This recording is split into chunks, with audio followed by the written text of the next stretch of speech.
Haleluya,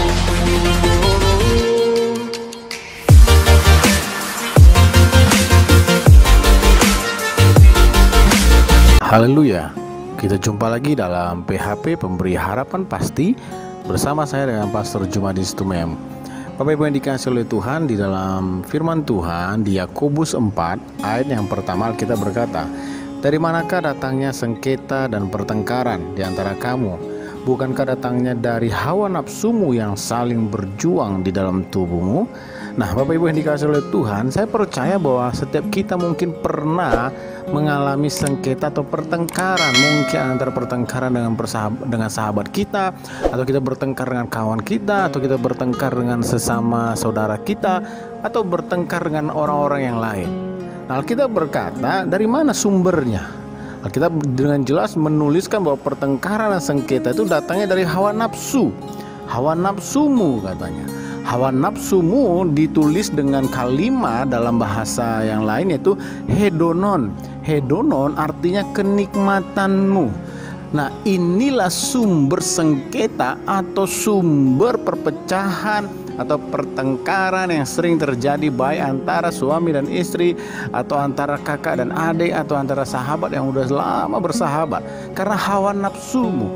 Kenapa karena hawa nafsu? Karena mungkin dalam kehidupan kita terjadi sengketa atau pertengkaran karena kenikmatan kita terganggu, atau orang lain itu mencoba mengambil kenikmatan kita.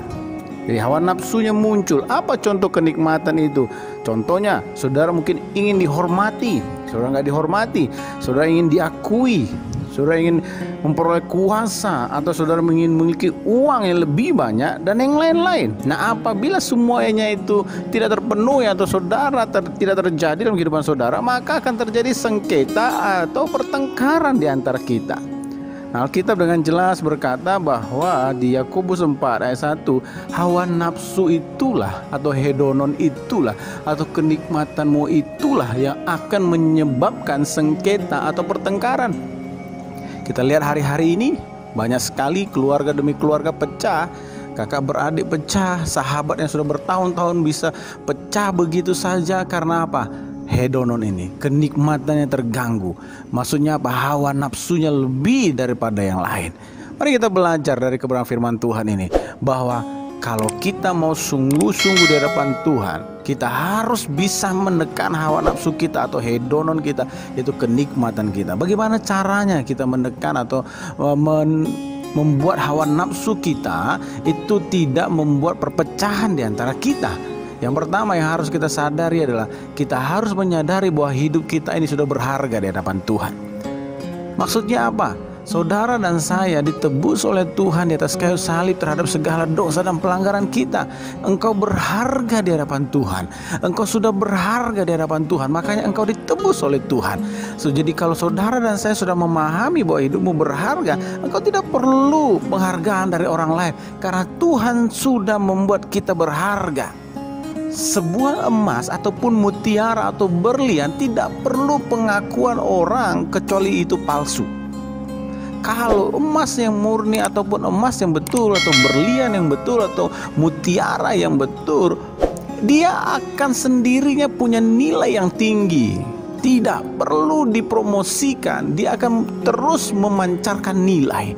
Nah, Bapak Ibu yang dikasihi oleh Tuhan, tahukah kita kalau hawa nafsu kita bisa kita tekan, yaitu apa? Kita nggak perlu dihargai orang lain. Maksudnya begini, kita nggak perlu pengakuan dari orang lain. Lakukan aja bagian kita. Kita bekerja dengan baik, kita menghasilkan sesuatu yang baik. Soal pengakuan dari orang lain kita nggak usah menuntut itu. Karena apa? Hidup saudara dan saya sudah sangat berharga di hadapan Tuhan. Yang penting kalau saudara sebagai karyawan, saudara sebagai pekerja, lakukan tanggung jawabmu, lakukan kewajibanmu, selesaikan tanggung jawabmu, selesaikan kewajibanmu, dan biarlah Tuhan yang memberikan penilaian dalam kehidupan kita. Dan biarlah orang melihat hasil dari tanggung jawab kita, hasil dari kerja dan kewajiban kita. dan pastikan bahwa hidup kita harus betul-betul memberi yang terbaik untuk kemuliaan Tuhan. Saya sungguh sangat percaya. Yang pertama yang harus kita sadari adalah bahwa hidupmu sudah berharga di hadapan Tuhan. Yang kedua, jangan mau serupa dengan dunia ini. Kalau dunia ini mengejar tentang harta duniawi, orang yang punya uang akan dihargai, orang yang punya kedudukan akan dihargai. Stop, jangan mau serupa dengan dunia ini. Dunia ini akan lenyap dengan segala isinya. Tapi yang Tuhan mau, kita harus berbuah seperti di Galatia. Alkitab berkata yang Tuhan inginkan adalah buah-buah roh. Saudara harus memilikinya. Saudara harus tetap memiliki kasih. Saudara harus memiliki yang kesabaran, kesetiaan, penguasaan diri. Itu yang paling penting dalam kehidupan kita. Jangan jadi serupa dengan dunia ini. Dan yang ketiga, apa yang harus kita lakukan supaya kita bisa mengendalikan hawa nafsu kita? Kita harus bersandar sepenuhnya, bergantung sepenuhnya kepada Tuhan Yesus Kristus. Kita harus sadari bahwa tanpa Tuhan kita tidak bisa berbuat apa-apa. Jadi mari kita belajar hari ini bahwa kita mau hidup untuk mengekang hawa nafsu kita, kenikmatan diri kita sendiri, karena kenikmatan dunia ini hanya sementara. Mari saya akan berdoa untuk kita semua. Bapak, terima kasih Tuhan, Engkau melihat setiap kami di dalam hati kami Tuhan. Kami rindu kami boleh menekan keinginan kami, hawa nafsu kami, supaya tidak terjadi perselisihan, supaya tidak terjadi sengketa, supaya tidak terjadi pertengkaran. Biarlah hidup kami Tuhan, sungguh-sungguh kami menyadari bahwa kami sudah berharga di hadapan Tuhan, bahwa kami sudah berharga di hadapan Tuhan. Tuhan, kami tahu penebusan-Mu sudah sempurna di atas kayu salib. Terima kasih Tuhan, terima kasih Tuhan. Engkau sungguh baik, bahkan teramat baik bagi kami. Tuhan, kami tidak mau seperti di dunia ini. Kami tidak mau hidup seperti dunia Tuhan, tapi kami mau hidup seperti anak-anak Tuhan. Dan biarlah kami bergantung, berharap sepenuhnya hanya kepada Tuhan. Terima kasih Tuhan. Terpuji nama-Mu kekal sampai selama-lamanya. Haleluya. Amin. Tuhan Yesus memberkati kita semua.